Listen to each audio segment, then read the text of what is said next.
Mercoledì 27 dicembre, buongiorno Sicilia da Angelo Gagliano e da Emanuela Corsi, buongiorno.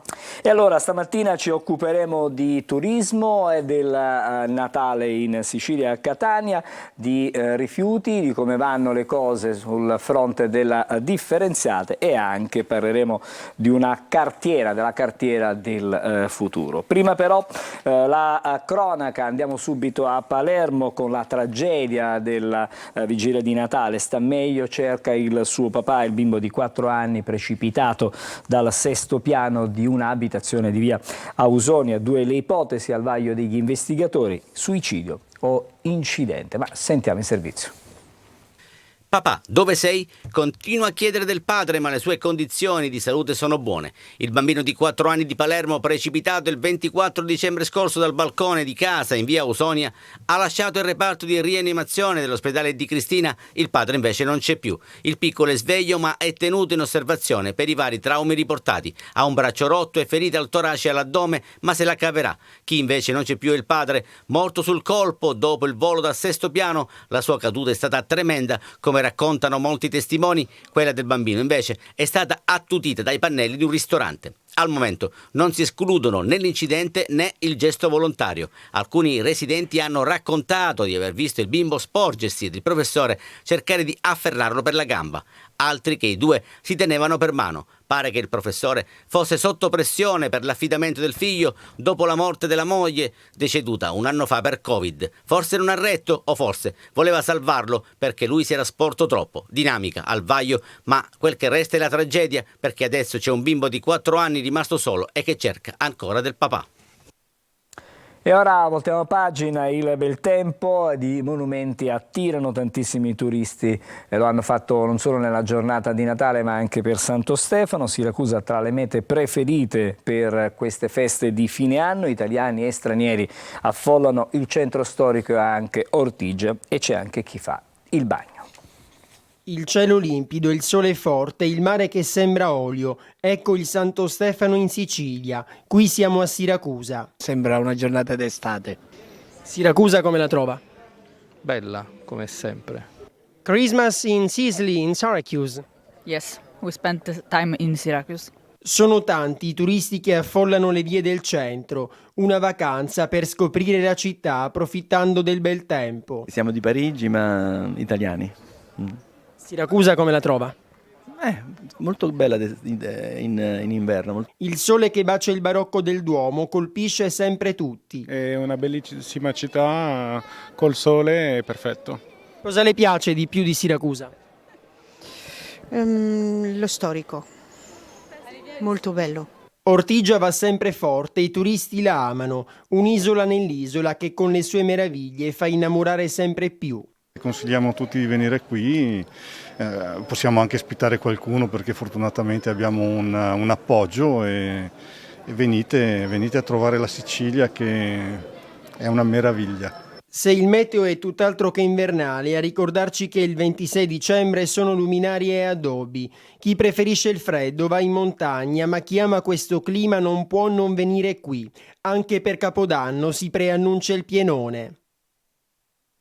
E adesso parliamo delle spese per imbandire le tavole per il Natale 2023 e chiaramente anche per il Capodanno, spese di viaggi ma anche per gli alimentari, ma i regali, ristorazione è notevolmente aumentata rispetto allo scorso anno. Per il Codacons però non c'è stato un aumento dei redditi e della ricchezza dei consumatori, ma il caro prezzo ed i rincari che hanno inciso sulla spesa media di ogni famiglia.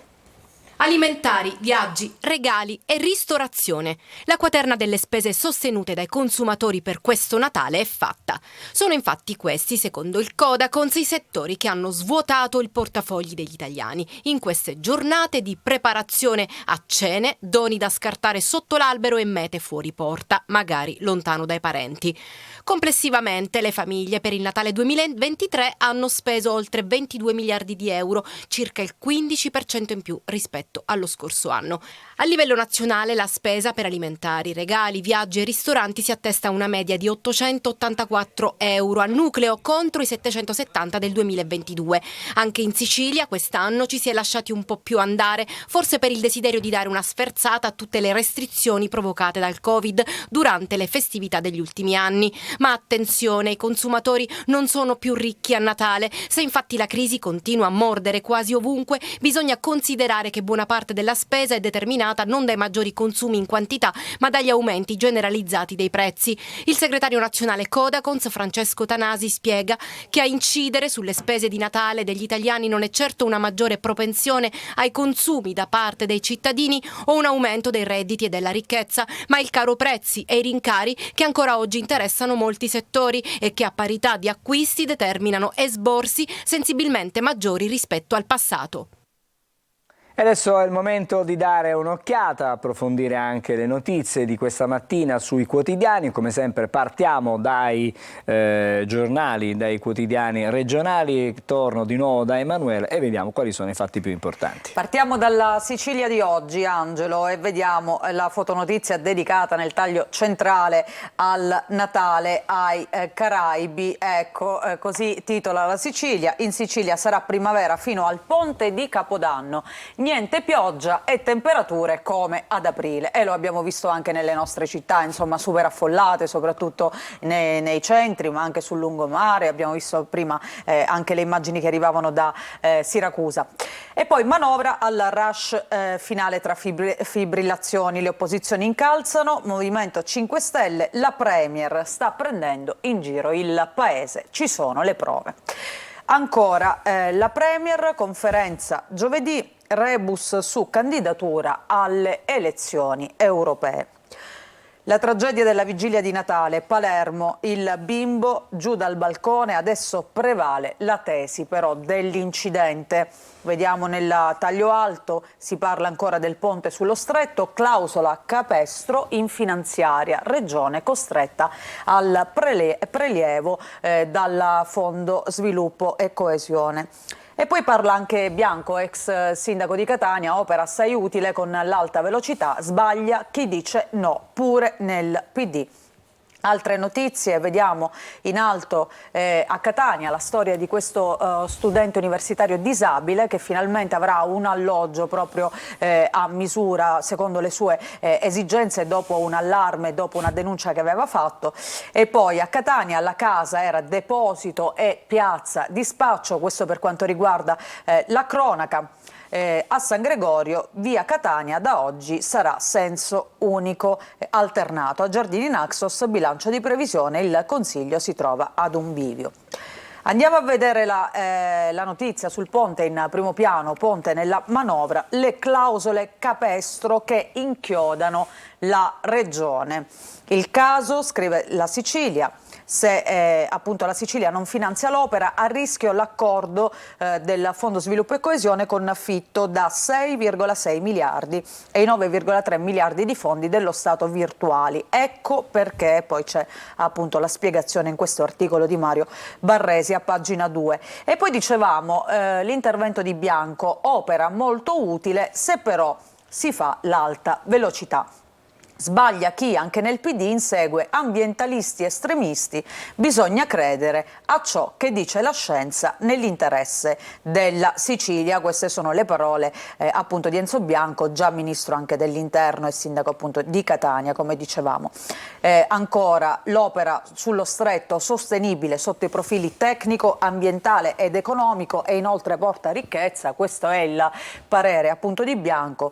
E Elly Schlein studi bene la questione, non si faccia influenzare, dia più valenza alle risorse per il Sud. Questa è la posizione appunto di Bianco, contrariamente diciamo a quella che poi quella del suo partito. Il bambino finito in questa storia, in questa tragedia di Natale, lascia la rianimazione per fortuna e c'è lo sfogo della primaria che dice mi sento impotente. Terminato il monitoraggio appunto su questo bambino che è rimasto orfano di 4 anni, precipitato con il padre che è morto, aveva perso la mamma nel 2021 per il Covid. Andiamo a vedere la pagina ancora di Catania, della Sicilia. E la notizia in primo piano è questa, si torna a parlare dell'operazione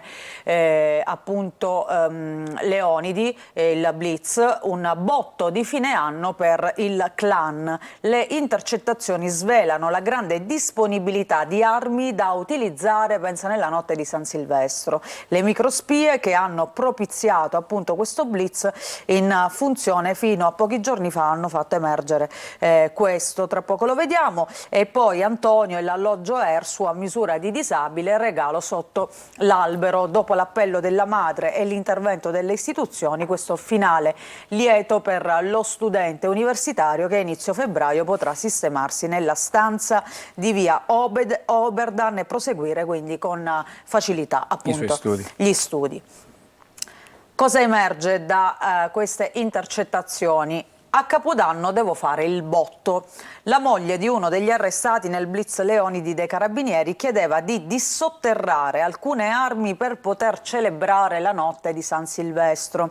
Ed Ercolano Junior in videochiamata commentava col sodale l'acquisto di una pistola, diceva una bomba che ti sei comprato.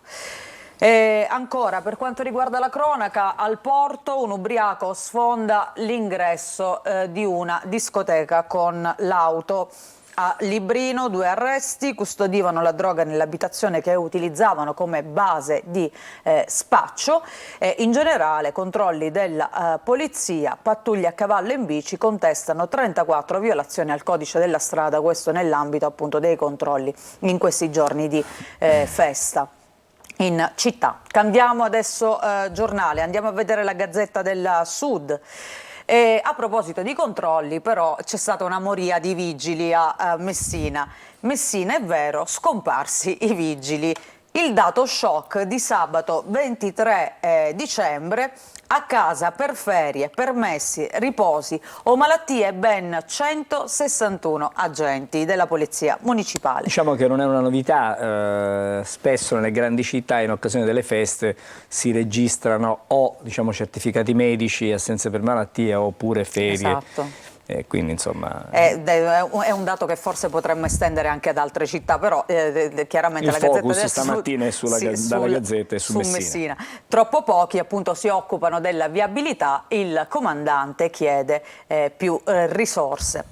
Altre notizie che arrivano dall'Italia e dal mondo, in questo caso vediamo il taglio centrale dedicato alla guerra in Medio Oriente, da Gaza alla Crimea e anche alla guerra chiaramente tra Ucraina e Russia. Un Natale di sangue, bombe israeliane, più di 100 morti, Svezia nella NATO, primo sì turco. Qua vediamo alcune foto che arrivano appunto in questi giorni appunto dai paesi, dai fronti di guerra. Andiamo a vedere nel taglio alto a Messina, Porto Tremestieri, attesa per la firma del contratto bis. Sempre a Messina il Natale è diverso per i senza tetto e tutti i bisognosi. E ancora quello di cui si parla tanto oggi, che dal 1° gennaio ci saranno gli aumenti del 30% per visitare in Sicilia musei e aree archeologiche. Il decreto da 10 a 14 euro per esempio al teatro di Taormina per effetto di questi aumenti. Questo è l'anno che verrà, infatti si parla appunto tra poco nel dettaglio di quelli che sono gli aumenti, che non riguardano soltanto però i luoghi culturali. Ancora vediamo nel taglio basso la storia che arriva da Palermo, salvo il bimbo volato giù dal 6° piano assieme al padre, fuori pericolo, appunto questo piccolo di 4 anni. E poi una notizia che arriva dalla Francia, da Parigi, uccide la moglie e 4 figli, tragedia familiare in Francia, 33enne che aveva problemi psichici. Poi queste notizie le vedremo meglio nella seconda parte della nostra rassegna stampa. Intanto andiamo a vedere sulla Gazzetta del Sud come raccontano la notizia che arriva da Palermo.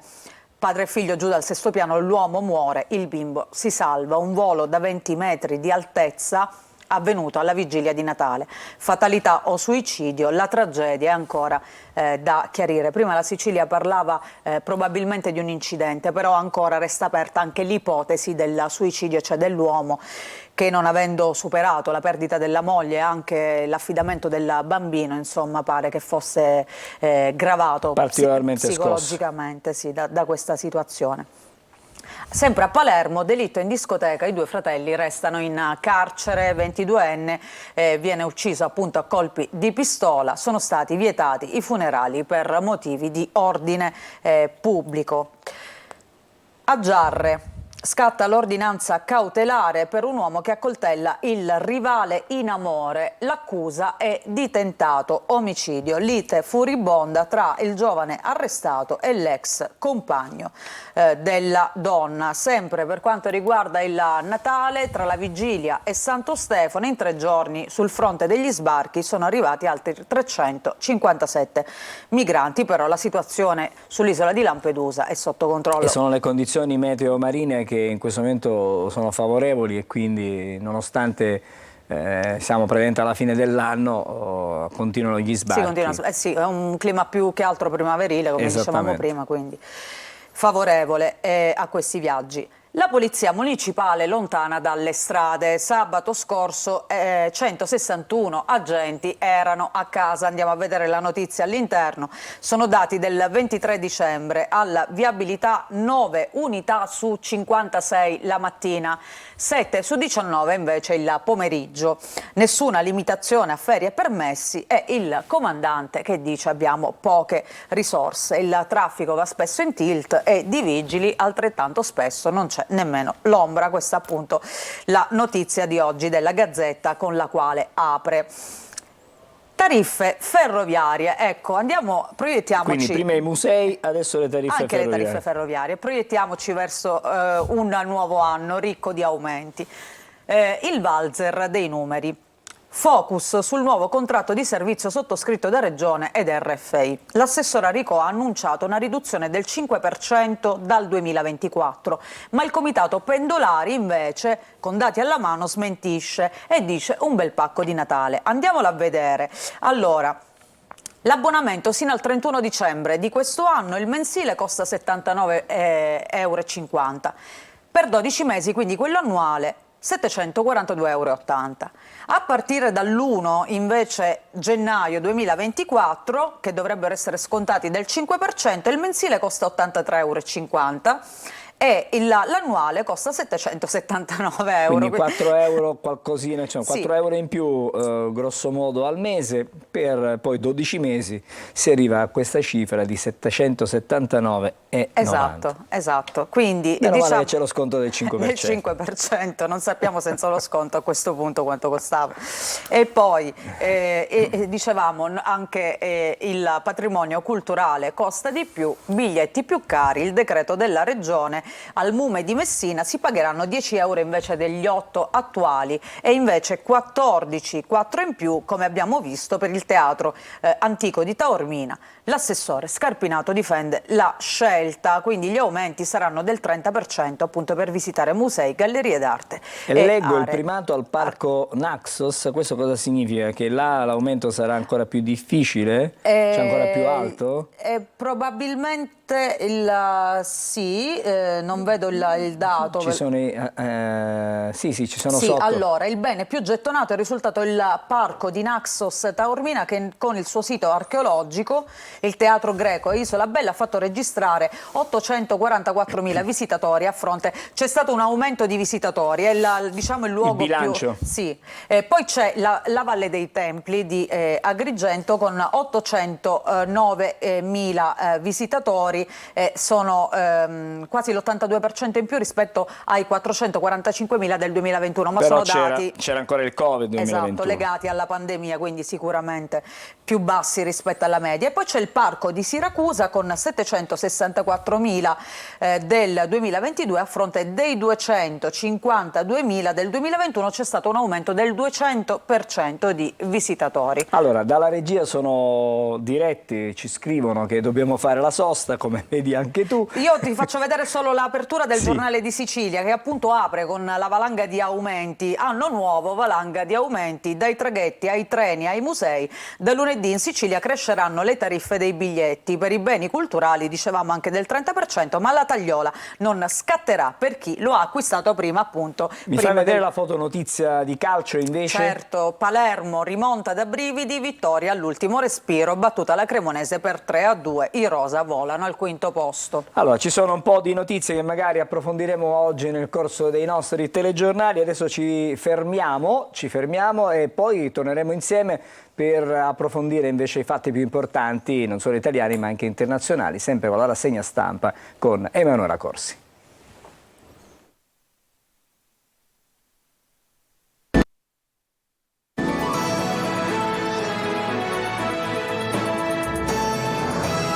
Eccoci, torniamo insieme per Buongiorno Sicilia. Allora, nuovamente alla linea ad Emanuela Corsi per la rassegna stampa nazionale. Sì.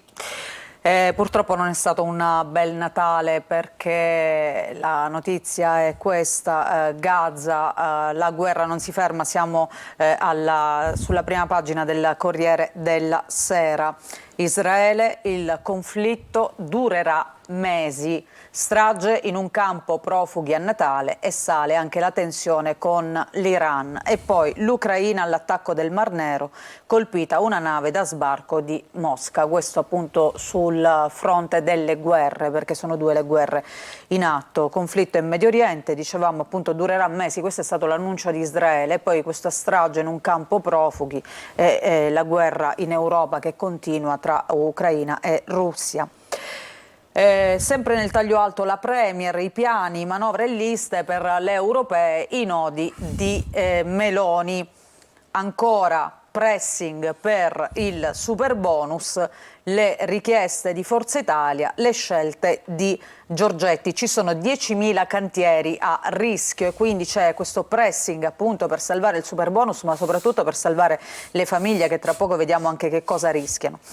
La fotonotizia di oggi nel taglio centrale è dedicata alle donne del 2023, donne che si sono distinte per motivi diversi, da Giulia alle Nobel, chi ha lasciato il segno quest'anno. E allora vediamo appunto chi sono queste donne simbolo di questo anno che sta per concludersi. Intanto Giulia Cecchettin, vittima di femminicidio assieme alla sorella Elena. Poi c'è la Premier Giorgia Meloni e ancora la segretaria del PD Elly Schlein. La senatrice a vita Liliana Segre e la lotta all'indifferenza anche delle sportive, per esempio le campionesse dello sci Sofia Goggia e Federica Brignone, e poi 2 premi Nobel al femminile, Narges Mohammadi e Katalin Caricò. E poi anche la Barbie Margot Robbie, che è stato un fenomeno appunto del 2023 con questo film.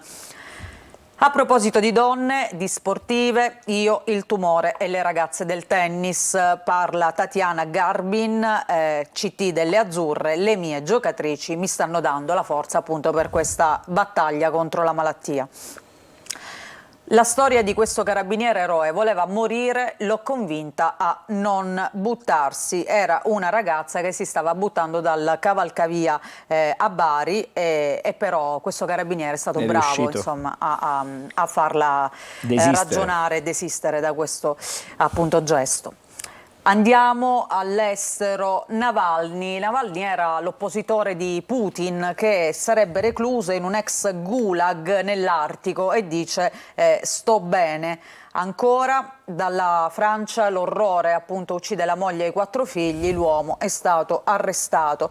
E poi c'è un'intervista a Kevin Spacey che torna a parlare. Lui era finito nel mirino di una serie di polemiche per presunti abusi sessuali e quant'altro. Dice Netflix esiste grazie a me, e poi definisce falsità appunto le accuse di molestie sessuali e rivendica tutte le sue vittorie in tribunale. Andiamo all'interno per vedere cosa sta accadendo. Scrive il Corriere: Medio Oriente in fiamme, Israele non ferma i raid, guerra avanti per mesi. Gallant: siamo attaccati su 7 fronti, colpita la mezzaluna palestinese, il messaggio del leader di Hamas. Intanto sono, per quanto riguarda i numeri, 20.500 le vittime palestinesi secondo le autorità controllate da Hamas. I feriti sarebbero invece quasi 54.000. E ancora 2.300.000 gli abitanti della striscia di Gaza prima delle operazioni, adesso sono sfollati verso il confine con l'Egitto a sud, e queste sono appunto le cartoline di questo Natale che arrivano da questi luoghi bombardati e martoriati dalla guerra. Il campo profughi bombardato e la voce di chi è sopravvissuto, i boati, poi il silenzio e l'orrore. A Magazzi, al centro della striscia, sono morte oltre 100 persone. E ancora andiamo a vedere a pagina 3 questo nuovo scenario che si apre, perché il generale iraniano, un generale iraniano è stato eliminato in Siria. Gli attacchi sulle basi degli Stati Uniti, il conflitto si allarga. In questo articolo appunto dove si parla del ruolo di Teheran appunto per quanto riguarda la guerra in Medio Oriente. Anche sul Corriere di oggi si parla di questo bambino che è caduto assieme alla papà a Palermo. Salvo il bimbo caduto, scrive il Corriere, un giallo il volo dal 6° piano. Il professore universitario è morto, il figlio di 4 anni però ha lasciato la rianimazione. Nuova ondata di sbarchi, come abbiamo visto anche nella stampa regionale, a Natale quasi 500 nuovi arrivi.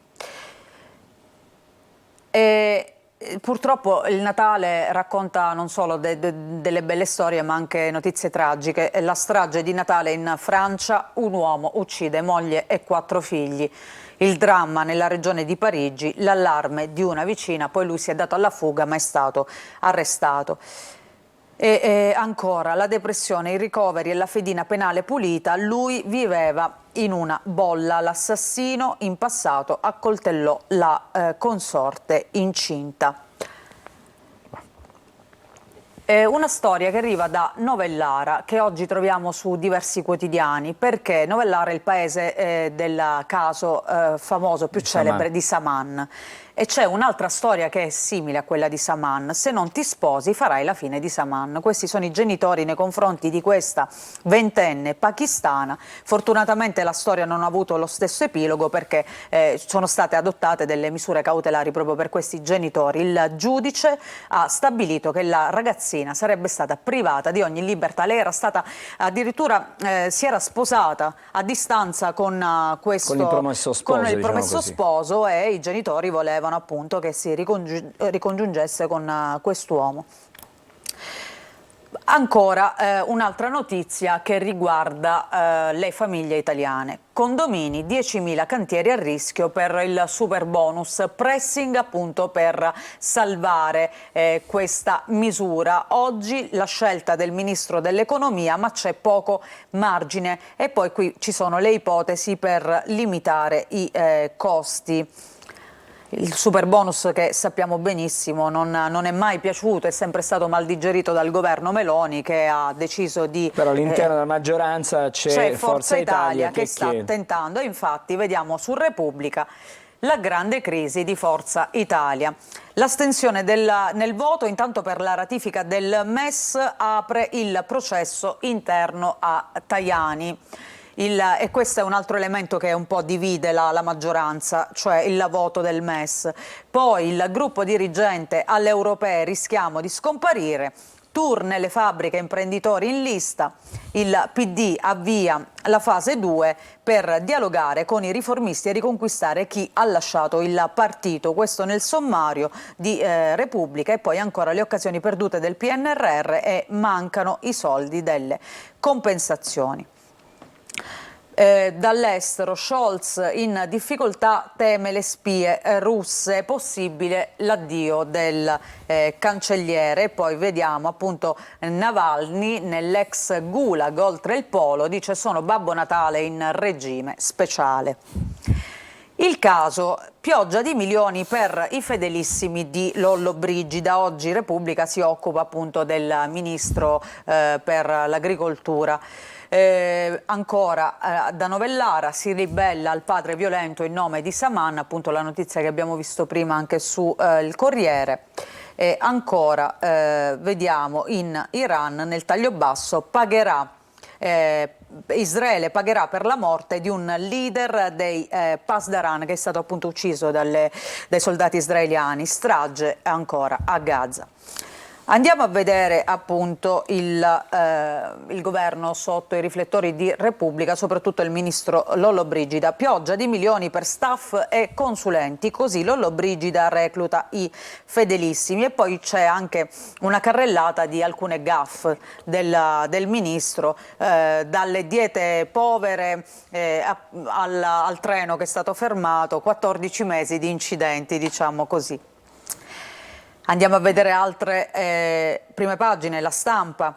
Intanto gli elettori di Meloni delusi dall'Italia. Lite a destra sul terzo mandato ai governatori, il no della Premier, super bonus, il pressing di Tajani. Sondaggio Euromedia Research, 1 su 2 si dichiara felice, ma il paese non piace a metà degli elettori invece di Fratelli d'Italia. E ancora Israele, la guerra a Gaza durerà a lungo, questo secondo quanto ha annunciato proprio Israele. Il Messaggero, anche qui la stretta sui bonus in generale, oltre che sul 110, bonus in arrivo alla stretta, trattativa aperta sul 110, detrazioni ridotte per i mobili, sai che ci sono anche i bonus mobili e anche per gli interventi sulle barriere architettoniche, ma anche qui il governo sta pensando di ridurre. Una stretta, sì. E poi super bonus, ipotesi, SAL straordinario o sanatoria. Giorgetti oggi deciderà alla Camera. E ancora il Giornale, vediamo il calcio in primo piano, Inter, emergenza conti, il club avrebbe debiti per 807 milioni, ha bruciato il patrimonio. Ti faccio vedere velocemente anche Libero che torna su Mauro e scrive: miracolo su Mauro, bella vita senza soldi, perché prima dell'elezione dichiarava 9.000 euro annui, nel 2022 è arrivato a 22.000, che sembra una cifra decisamente molto ridotta. Quindi situazione patrimoniale, mutuo, auto, fondi di investimento, appunto, quindi la bella vita che noi abbiamo visto. C'è uno scanner praticamente che è stato fatto, sì, è stato scandagliato. però senza soldi, cioè senza. Una bella vita che non è accompagnata poi da redditi particolarmente alti. Va bene, grazie allora ad Emanuela Grazie a te. Corsi, torneremo da te con eventuali altre notizie nel corso della nostra mattinata. Intanto c'è un'ultima ora perché a Catania si torna a sparare. Diversi colpi di pistola sono stati esplosi in un bar di Viale Bummacaro a Librino. Si tratterebbe di una tentata rapina. L'episodio è avvenuto questa mattina intorno alle 6 e sulla vicenda sta indagando la polizia. Aggiornamenti chiaramente nel corso della nostra trasmissione ma anche dei nostri telegiornali. C'è una breve sosta adesso per noi, fra poco il primo dei nostri ospiti. Bentrovati da Clara Ventura, giornata di mercoledì che vedrà tempo discreto sul nostro territorio, avremo molta nuvolosità sull'alto versante tirrenico, sulle regioni del nord e inizialmente anche sulle regioni adriatiche, altrove alternanza tra sole e nubi. Contesto di variabilità sulla Sicilia, pressione atmosferica relativamente alta disturbata da infiltrazioni umide dal mare che porteranno nuvolosità sparsa sul territorio con parziali aperture del cielo specialmente nelle aree interne. Temperature massime diurne che non andranno oltre i 15-16 gradi. Non cambia lo scenario meteorologico nemmeno nella giornata di giovedì. Avremo ancora alternanza tra sole e nubi nelle aree interne del territorio con nubi più compatte sul resto. Il contesto comunque si manterrà stabile, asciutto con assenza di precipitazioni e con ventilazione che sarà debole. Il tutto con temperature massime diurne pressoché stazionarie. Localmente tenderanno a perdere anche qualche grado. Dettagli maggiori come sempre sull'app di Trebi Meteo. Abbiamo tagliato le verdure e le abbiamo messe qua.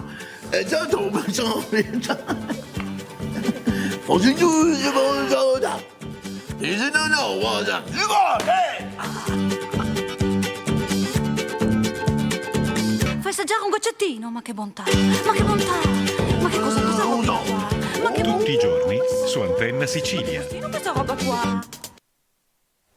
Allora, tutti i giorni alle 13 alle 19:30 c'è chi la vuole cotta su Antenna Sicilia. Buongiorno a Giusy Belfiore. Buongiorno, bentrovati. Grazie per essere con noi questa mattina. È la Presidente dell'Associazione Guide Turistiche di Catania. Partiamo subito dal fatto che la città di Catania risulta essere non nella top 10, non nella top 5, ma nella top 3, diciamo così, perché stando evidentemente ad un sondaggio e a delle rilevazioni, dopo Parigi, Tirana, Catania è la terza città, terza meta preferita per queste feste di fine anno. Beh, questo dato ci conforta nella sua, come dire, nella sua complessità, perché fossero tutti, come dire, dati legati strettamente alla città di Catania sarebbe bellissimo, sarebbe un sogno che ci vede, come dire, sovrastare Roma e andare ben oltre le città a maggiore vocazione turistica. Io credo che il dato vada letto in funzione del fatto che il nostro aeroporto ha un valore aggiunto, dà un valore aggiunto a questo numero, anzi è fortemente, come dire, portante rispetto al numero, e che il dato vada letto rispetto a quello che Catania e le città del sud-est dell'isola rappresentano in termini turistici.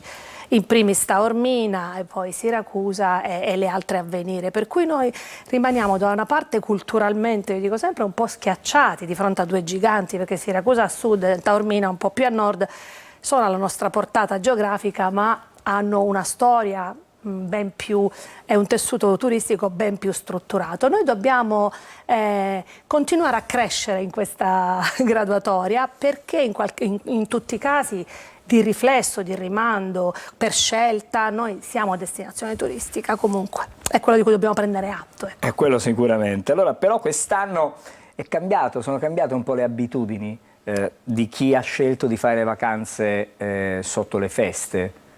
Beh sì.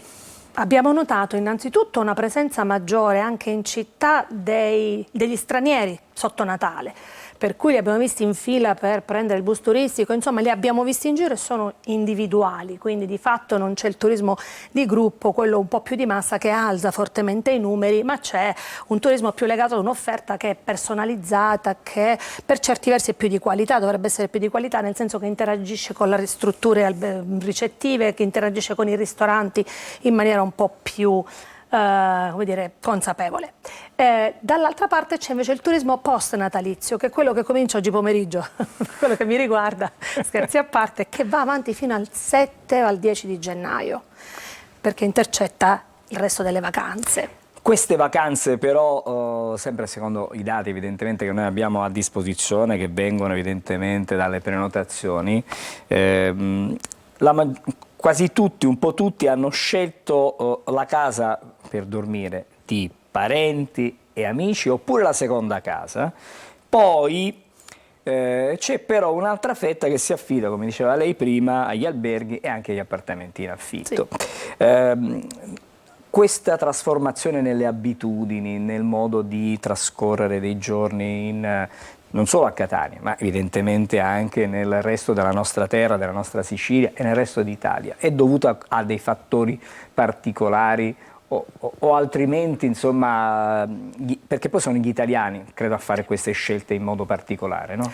Beh, sono gli italiani e gli europei, soprattutto gli est europei, ma anche i francesi in generale.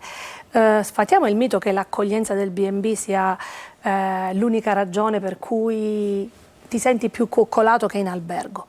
Diciamo che il rapporto molto spesso qualità-prezzo, nel caso di B&B, i B&B sono nuovi, sono appena fatti, sono un po' più, come dire, curati nel dettaglio, può essere al contrario una variabile abbastanza forte, cioè io risparmio nell'alloggio e investo in cultura, investo sul mezzo di trasporto, che è una delle carenze maggiori, perché se mi devo spostare da una parte dell'isola con i bus non sempre ci riesco, quindi decido di trasferire una parte della somma destinata al pernottamento e all'alloggio su altro.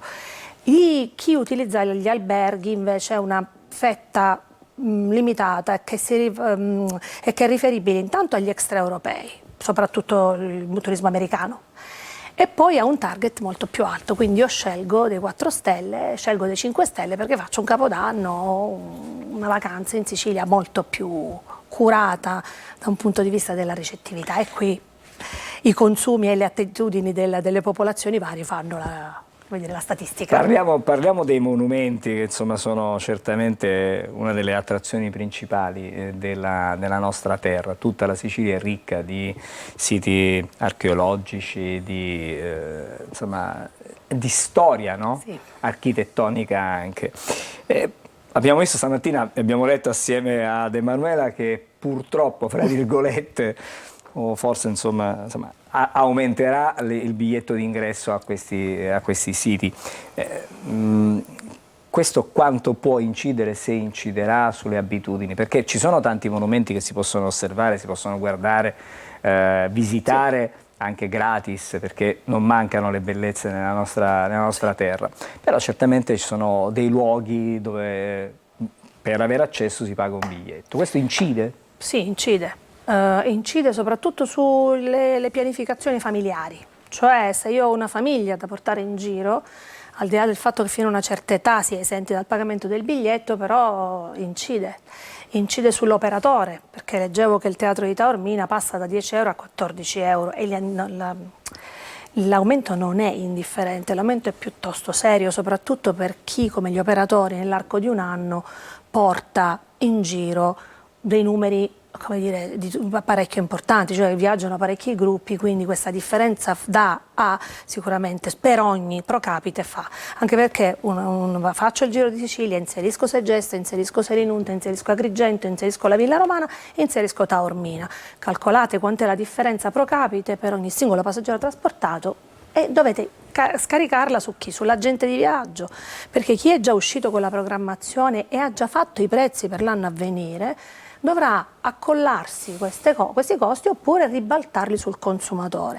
Quando li ribalti sul consumatore, il consumatore non è contento non solo per l'aumento rispetto al costo medio di un pacchetto, ma perché dà la sensazione di una non programmazione o di una cosa fatta sempre all'ultimo minuto, perché gennaio per gennaio significa che non c'è il tempo ad adeguare i prezzi, perché sono già partite le offerte turistiche. Però se si acquistano entro il 30 di dicembre questi prezzi sono calmierati, ci sono ancora quelli vecchi. Diciamo che gli acquisti non sono così immediati, cioè non posso comprare come faccio al Colosseo uno stock di biglietti e poi li spalmo dove capita, perché se fosse così avremmo la corsa all'arrembaggio, alla prenotazione. Vanno comprati in slot a secondo delle date, quindi lì i tour operator hanno una certa difficoltà, dovrebbero già da adesso pianificare quanto sarà un gruppo per ogni singola data e il resto è un investimento mal riuscito. Allora chiudiamo con una previsione per quello che sarà poi da qui a dopo l'Epifania. Che cosa ci dobbiamo aspettare? Che cosa vi aspettate soprattutto voi? Beh, noi avevamo imparato a non aspettarci molto dato gli eventi post-Covid. Devo dire che da 2 anni, vi ho detto scherzando ai miei colleghi l'altro giorno, prendiamo ceffoni, nel senso che positivamente, nel senso che arrivano queste ondate, grazie al cielo, di turismo che sono, come dire, la panacea di molti mali. Ci aspettiamo dei dati in crescita comunque, perché a differenza di quello che molti temono, la Sicilia ha una sua identità storica, culturale e di tradizione, come dire, turistica che sta crescendo, e non è solo e sempre l'ospitalità del siciliano ed altro, ma è anche e soprattutto la valenza dei beni che abbiamo a nostra disposizione. Io mi auguro che questo trend venga supportato e sostenuto da delle scelte che possano migliorare la qualità dei servizi, i trasporti, e quello di cui ci siamo sempre parlati, perché dobbiamo riconoscerci una bellezza e una eterogeneità da tutti i punti di vista che ci permette di rimanere al centro dell'attenzione turistica in tutte le stagioni dell'anno. E attenzione, perché quando si parla di industria del turismo bisogna mettere insieme una serie di fattori e valutare sempre che un'industria, un'industrializzazione distrugge l'unicità dell'esperienza molto spesso. Quindi ben venga la destagionalizzazione, ben vengano i momenti in cui adesso possiamo lavorare con andare in giro e far conoscere le nostre bellezze con una fruizione come dire, più rilassata, con dei metodi più rilassati. Ci piacerebbe che invece i costi dei siti aumentassero nei punti di alta stagione e diminuissero in bassa stagione. Questo aiuterebbe molto. Allora, questa può essere una proposta, magari può essere recepita. Grazie allora a Giusy Belfiore, presidente dell'Associazione Guide Turistiche di... Permettetemi un attimino, una dimenticanza, però ci tengo molto. A gennaio, la settimana del 20 di gennaio, noi ospitiamo il Congresso Mondiale delle Guide Turistiche fra Catania e Siracusa. Una cosa bellissima. Quindi un bigliettino da visita, una grande pubblicità che spero possa aiutare tutti. Buon lavoro allora. Grazie a voi per l'ospitalità. Grazie, ci fermiamo ancora, ci ritroviamo fra pochissimo con altri ospiti.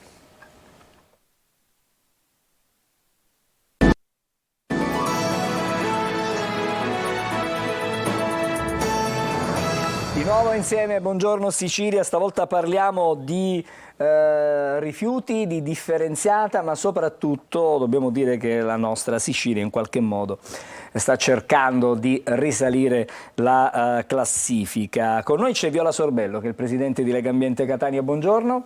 Buongiorno. Questi comuni chiamati ricicloni, no? Si chiamano così perché riescono a fare un'ottima mediazione tra l'indifferenziata, fra la differenziata. Sta salendo la quota di differenziata. Com'è messa la Sicilia intanto? Facciamo un quadro generale della nostra terra. Il quadro generale, finalmente posso dire, sono contenta di dirlo, di dare questa buona notizia. Il quadro generale è positivo, cioè noi siamo molto contenti, anzi volevamo proprio ufficialmente ringraziare i siciliani della buona volontà che hanno messo, della loro capacità di portare a casa risultati, cioè di differenziare bene, di differenziare correttamente, facendo raggiungere alla Sicilia un livello che per carità ancora non è altissimo, non è certamente conforme agli standard europei, ma ci siamo quasi, perché tutto il complessivo, diciamo, la complessiva percentuale di raccolta differenziata nel 2022 è stata del 53,34%, dunque un buon risultato, ma diventa questo risultato ottimo se si pensa che questa media purtroppo è stata abbassata dalla pessima raccolta differenziata delle due città di Catania e di Palermo, che se non ci fossero Catania e Palermo raggiungerebbe sicuramente numeri più alti, e la bellissima notizia è anche che ci sono dei comuni che poi sono quelli che sono arrivati in cima alla classifica, perché questo dossier fa chiaramente una classifica con i migliori comuni, i comuni ricicloni, e poi in coda chiaramente ci sono i peggiori. Dicevo che ci sono i comuni che sono arrivati in cima a questa classifica, hanno percentuali di raccolta differenziata mostruosi, come il... Possiamo dare un dato magari? Sì, il comune di Longi, per esempio, a Messina, che è in provincia di Messina, è arrivato a ottenere oltre il 91% di raccolta differenziata, cioè il 91%. Per fare capire un po' il dato. Quasi tutti praticamente ormai si sono alineati. Neanche in Svizzera. È un piccolo comune, però dobbiamo dire. Però questo dossier tiene conto delle differenze, quindi la classifica viene fatta in base al numero degli abitanti, quindi ci sono delle classifiche diverse, classifiche per abitanti che hanno, per comuni che hanno un numero inferiore a 50.000 abitanti, tra 50.000 e 15.000 e oltre 15.000, quindi come si vede chiaramente vengono differenziati i risultati. Ma l'altro dato che viene considerato in questa classifica è il fatto che ci sono ben 80 comuni in Sicilia che si possono, che noi definiamo comuni rifiuti free. Cosa significa? Così magari capiamo anche noi. Rifiuti free. Non è che sono senza spazzatura. No. Beh, sì, sì, quasi. nel senso che la spazzatura non esiste, cioè i rifiuti non esistono, perché i rifiuti sono risorse. I rifiuti diventano risorse nella misura in cui, nel momento in cui non vengono distrutti, non vengono inceneriti, ma rientrano in un ciclo, appunto il ciclo dei rifiuti, per cui vengono riciclati, vengono riutilizzati, realizzando quella che si chiama economia circolare, cioè dire dove un prodotto viene appunto estratto, prodotto, trasformato, ma mai e poi riutilizzato, quindi mai distrutto, così come si fa in quelle economie, sbagliando, in quelle economie che sono lineari. Invece l'economia circolare è un'economia che, siccome si autoalimenta, può durare all'infinito, garantendo così alle future generazioni anche una vita, una sopravvivenza, perché come sappiamo le risorse non sono infinite, sono finite. Quindi o ci adattiamo tutti a questa economia circolare, a questo ciclo che poi segue il ciclo della natura, no? Perché la natura, sappiamo, tutto si crea, tutto si trasforma, nulla si distrugge. È un vecchio principio questo. Ma è un principio che ha consentito la sopravvivenza del nostro pianeta fino ad ora, no? La natura si è autoregolata in questo, e se noi non seguiamo questo ciclo della natura siamo destinati ad estinguerci. E questa, per rispondere alla domanda, i comuni rifiuti free sono quei comuni che non hanno prodotto rifiuti, cioè dire che hanno prodotto una quantità di rifiuti indifferenziati, che sono quelli, la frazione indifferenziata è quella che non può diciamo che non può essere riciclata, che è a livelli mostruosi, perché praticamente nel caso di Longi si sono prodotti 19,2 kg di rifiuti indifferenziati per abitante per anno. Cioè in un anno io, per esempio, ho prodotto 19 kg, cioè pochissimo, considerato anche il numero di imballaggi, il quantitativo di imballaggi che oggi diciamo, sono collegati al nostro consumo, soprattutto di cibo. Quindi questo significa comune rifiuti free, cioè comuni che hanno prodotto non più di 75 kg di indifferenziata all'anno. Questi comuni sono cresciuti rispetto all'anno precedente, erano 50 rispetto all'ultima rilevazione, oggi sono 80, ma in Sicilia complessivamente, comunque comuni che hanno un buon dato, che superano addirittura il 65% della percentuale. Che è il livello minimo comunque imposto dall'Europa, il 65%. Però sono cresciuti, sono 274 adesso. Sono 274, che significa il 70% dei comuni siciliani. Cioè il 70% dei comuni siciliani, con una popolazione anche molto, molto grande, di un paio di milioni di persone, di cittadini, e che significa che i comuni che non sono bravi, diciamo, nella differenziata sono sempre di meno. Come mai secondo lei le grandi città, parlavamo di Palermo e Catania, invece arrancano? Cos'è che non ha funzionato? O che non funziona? Che non funziona, certo. Una cattiva campagna di informazione, di sensibilizzazione, pochi controlli, cos'è che non funziona? Quello che dicono tutti, soprattutto che dicono molto i sindaci, quando sono sindaci di comuni grossi, dicono, beh certo noi abbiamo un territorio più vasto da gestire e un numero di cittadini maggiore rispetto ai comuni più piccoli, però come si vede, come vi dicevo poc'anzi, chiaramente noi raccogliamo i dati, ma prima che noi, il Dipartimento Acque e Rifiuti della Regione Sicilia, raccoglie i dati differenziandoli chiaramente tra città e città. Però hanno un po' ragione, nel senso che in effetti è molto più complesso chiaramente il sistema di raccolta differenziata di rifiuti nelle grandi città, nelle metropoli.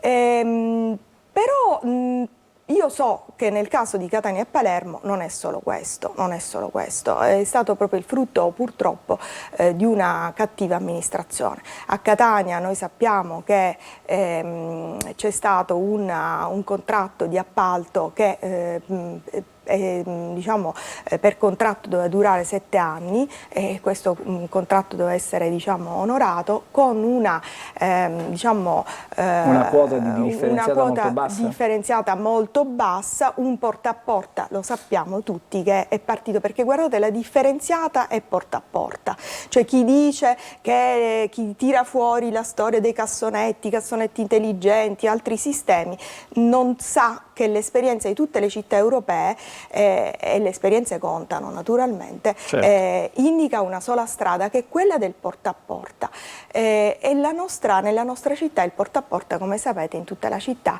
è arrivato con grande ritardo, non mi ricordo se 2 anni fa. Sì, diciamo che gli ultimi lotti attivati non sono... Il lotto centro è partito l'anno scorso. Il lotto centro è partito l'anno scorso, eccetera. Dunque questo fa moltissimo. Poi per Catania fa moltissimo, c'è stata una politica molto negligente da questo punto di vista, purtroppo bisogna dirlo,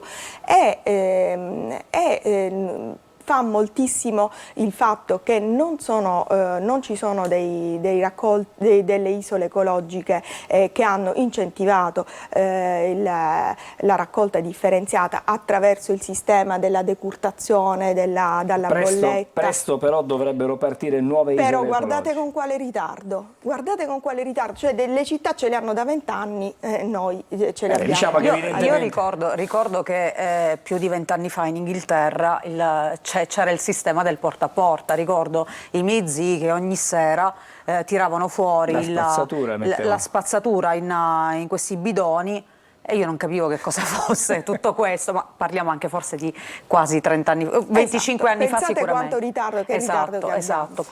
Io volevo prima, perché il tempo purtroppo è pochissimo, però spezzare, fra virgolette, una lancia a favore di Messina, che è una città che ha fatto un salto in avanti impressionante nell'ultimo anno. Un salto in avanti. Messina infatti non è una città grande come Catania e come Palermo, però è una grande città, ora non ricordo quanti abitanti abbia, però Messina è stata, ma anche, guardate, anche Marsala, Ragusa, Agrigento, sono tutte grandi città, non sono certamente piccoli comuni, che hanno raggiunto livelli di differenziata molto alti. La città di Messina, pensate che dal 2021, cioè da quando è steso il porta a porta in tutta la città, è arrivata al 53,41% di differenziata, con uno scarto, diciamo, di 10 punti percentuali rispetto all'anno precedente, cioè un risultato veramente interessante che ci racconta delle cose, ci dice delle cose. Che cioè, cosa ci dice? La cosa fondamentale. In un minuto cosa ci dice Messina? Che si può fare, si può fare. Ecco, anche meno di un minuto. Che i siciliani non è vero che non hanno vogliono voglia cambiare, esatto. I siciliani vogliono cambiare Serve il loro destino. Un po' di applicazione. Sì. Molta applicazione, si può fare tutto. Grazie allora a Viola Sorbello. Stamattina, Presidente di Legambiente Catania, abbiamo parlato dei comuni ricicloni, di come sta crescendo la raccolta differenziata nella nostra regione. Ci dobbiamo fermare, ne parleremo ancora, avremo modo ovviamente di toccare questi temi più avanti. Fra pochissimo, dopo la sosta, altri ospiti in studio.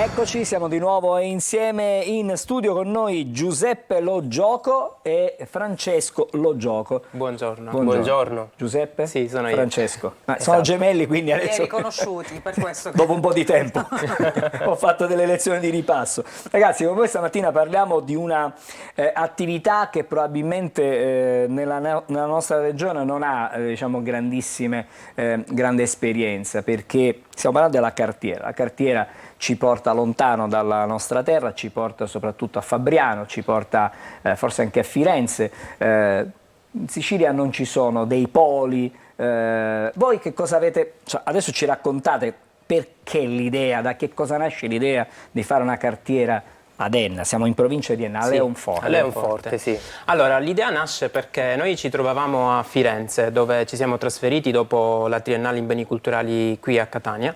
Siamo trasferiti a Firenze per completare gli studi in storia dell'arte e poi siamo entrati a contatto con il mondo dell'artigianato. Nello specifico siamo rimasti affascinati dal mondo della carta artigianale. Stiamo dando delle immagini, poi magari ci spiegherete più avanti. Poi vi spiegherò.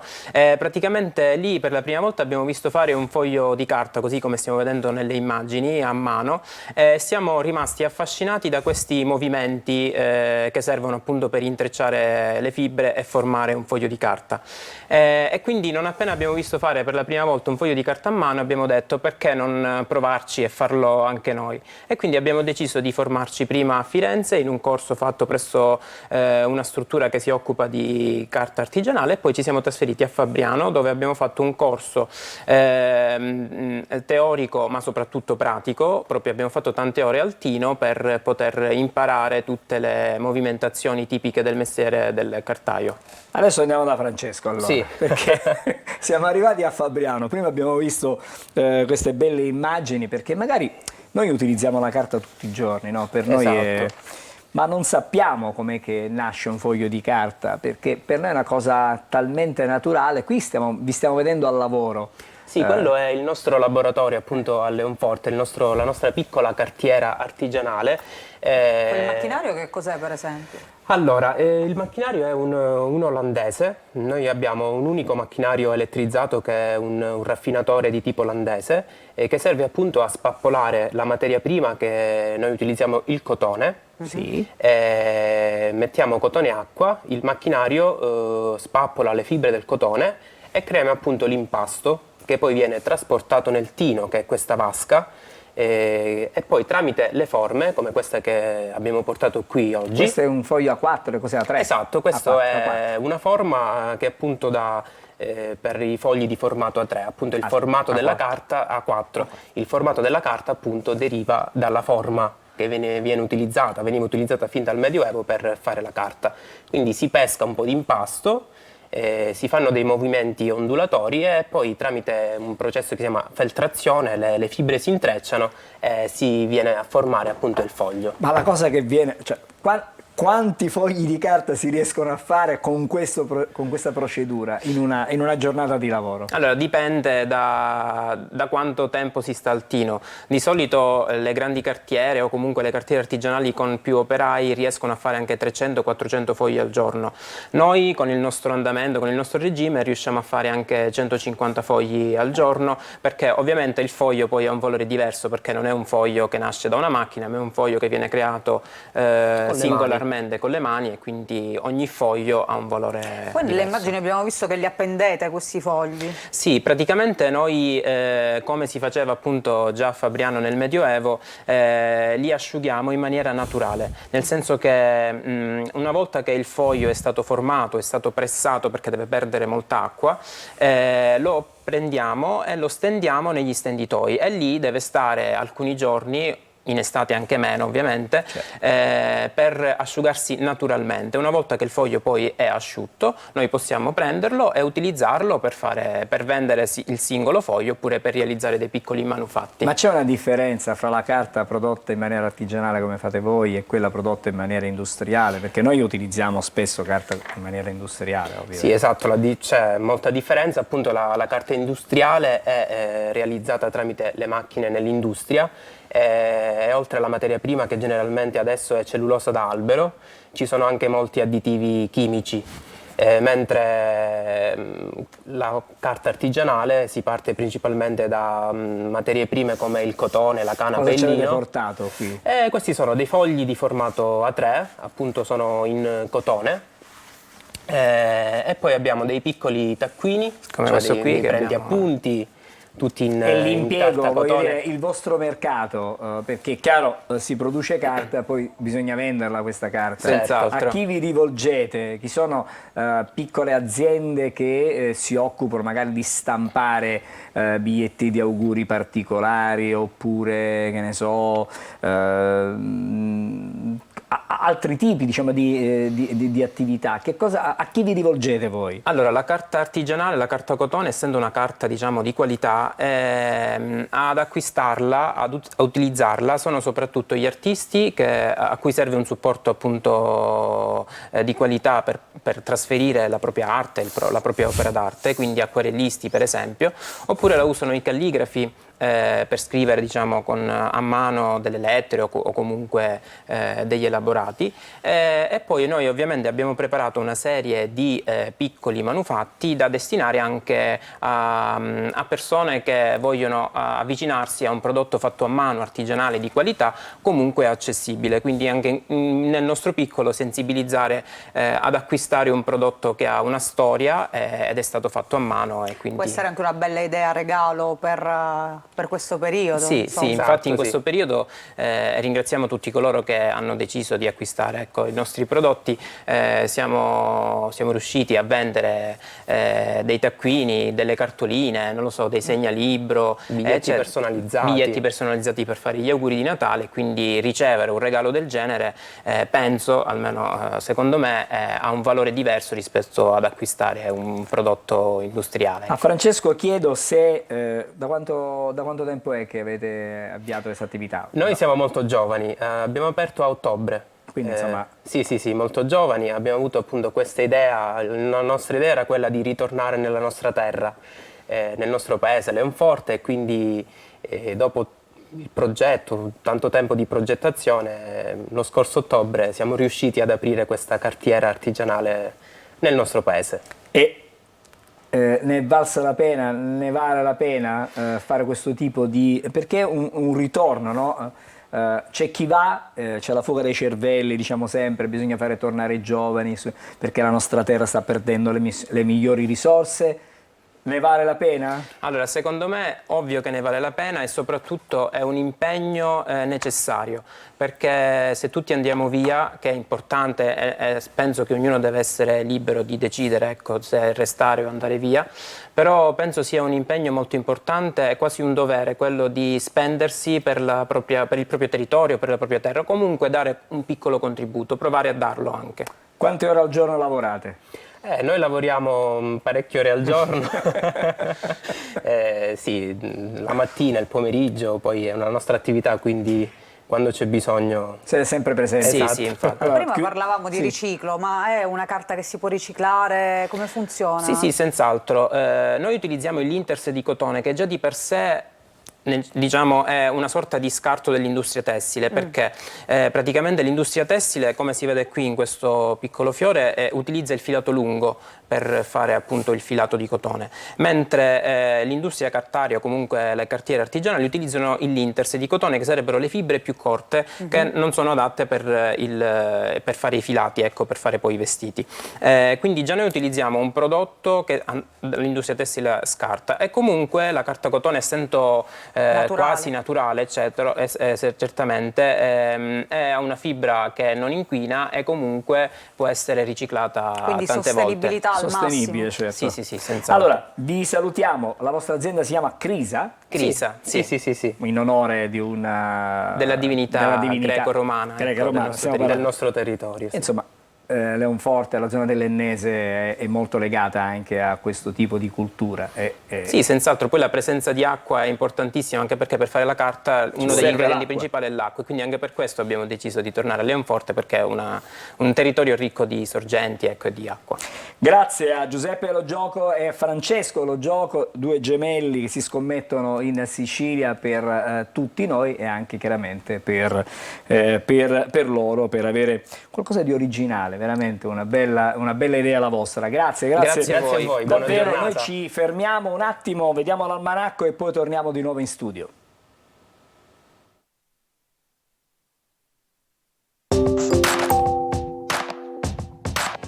C'è un segreto nel tè verde. Accelera il metabolismo di grassi e zuccheri, aiutando a perdere peso.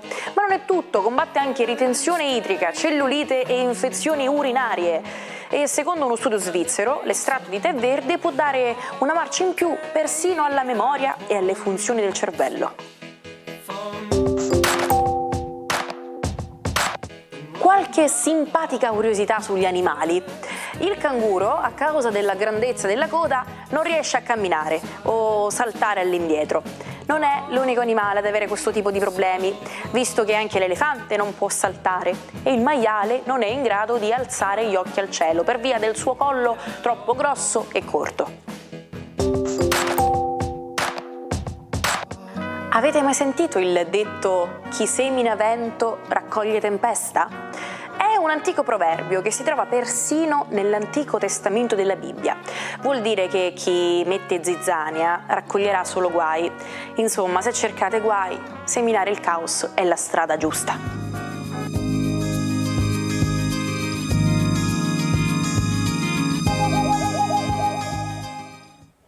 Torniamo di nuovo in studio e torniamo di nuovo da Emanuela con i quotidiani di oggi. Si dice che a Natale siamo tutti più buoni e Panorama però dedica la sua copertina ai finti buoni e scrive la caduta appunto dei finti buoni. Tra questi riconosciamo soprattutto Chiara Ferragni e Fedez, ma anche Soumahoro, che prima abbiamo trovato sulla prima pagina di Libero con la moglie, e scrive: la beneficenza retribuita e gli affari di famiglia di Chiara Ferragni, le truffe nell'accoglienza dei migranti per cui va a processo la famiglia Soumahoro, i finanziamenti spericolati alla ONG Mediterranea di Luca Casarini. Tutta la verità sui campioni delle cause umanitarie capaci di trasformare pubbliche virtù invece in interessi privati. Quindi questo è stato un po' il loro anno in negativo con questa, chiamiamola, finta beneficenza. Invece all'interno del Corriere della Sera, a proposito di Fedez e di Chiara Ferragni, c'è questa notizia: l'amico trapper, il cane e i figli, Fedez riappare in pubblico ma senza Chiara.